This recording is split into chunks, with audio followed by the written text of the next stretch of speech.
stupid heart. Don't know, I tried to let you go so many times before. Then why go back and pull my stupid heart? Too late, already on my way.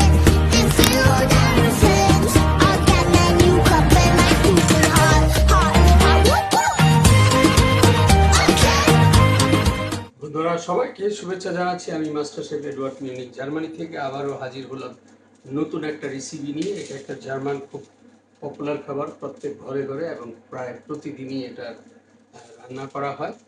এটা হলো শিনকিন noodle. আমি এখানে নিয়েছি স্পিরালের noodle, যেটা আমি এখন সিদ্ধ করব এবং সেই সাথে এখানে শিনকিন রেখেছি 250 গ্রাম, পেঁয়াজ কুচি 50 গ্রাম, দুটো ডিম, সল্ট, পেপার, মার্জরাম, চক পাসলি। তো আমার পানি সিদ্ধ হচ্ছে, যতক্ষণ না পানিটা ফুটে যায় ততক্ষণ পর্যন্ত আমি নুডলের মধ্যে ঢালবো না, সেই পর্যন্ত সাথেই থাকুন বন্ধুরা। দেখতে পাচ্ছেন নুডল আমি রেখে দিয়েছি পাশে। আমার পানি বয়েল হচ্ছে, সো দেখতেই পাচ্ছেন নুডল আমি এখানে রেখেছি, স্পিরালের নুডল সিদ্ধ করে নেব। ঘরে বসে অতিথি আপ্যায়নে ঝটপট করে শিনকিন নুডল কী করে তৈরি করা যায় সেটাই আমি আপনাদের সামনে তুলে দিয়েছি। খুবই ঝটপট করে তৈরি করা যায় সেটাই আমি চেষ্টা করছি আপনাদের সামনে তুলে ধরার জন্য। একেবারে কিছু হাতের সামনে যদি না থাকে ফটাফট করে এই শিনকিন নুডলটা তৈরি করে নিতে পারো। আমার পানি ফুটে গেছে, নুডলটা ঢেলে দিলাম।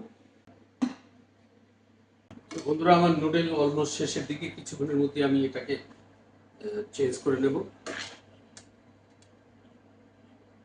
আর 1-2 মিনিট লাগবে। সো বন্ধুরা আমার নুডল পরিবেশনের জন্য প্রস্তুত হয়ে গেছে। এখন আমি পানি থেকে নিচ্ছি।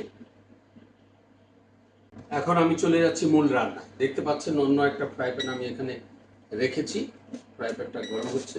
সো সবচেয়ে প্রথম আমি তেল দিয়ে ডিমটাকে ভেজে নেব।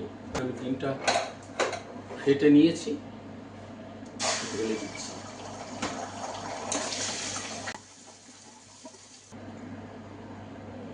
এখানে ঢেলে দিচ্ছি পেঁয়াজ কুচি, ঢেলে দিলাম শিনকিন, এখন ঢেলে দিচ্ছি noodle, 1 teaspoon black pepper, 1 teaspoon মার্জারাম,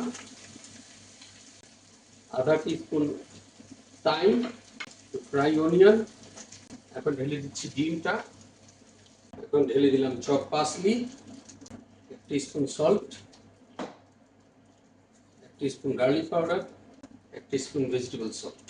বন্ধুরা আমার শিনকিন নুডল পরিবেশনের জন্য প্রস্তুত হয়ে গেছে। এখন সুন্দর একটা প্লেট তৈরি করে আমি আপনাদেরকে দেখাচ্ছি কিভাবে আমরা পরিবেশন করে থাকি। এই সুন্দর একটা প্লেটের মধ্যে আমি শিনকিন নুডলটা পরিবেশন করব।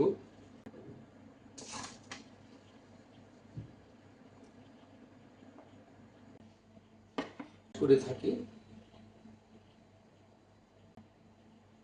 সো বন্ধুরা আমরা ঠিক এইভাবেই পরিবেশন করে থাকি। যদি রেসিপিটা আপনাদের ভালো লাগে লাইক ও শেয়ার করতে ভুলবেন না।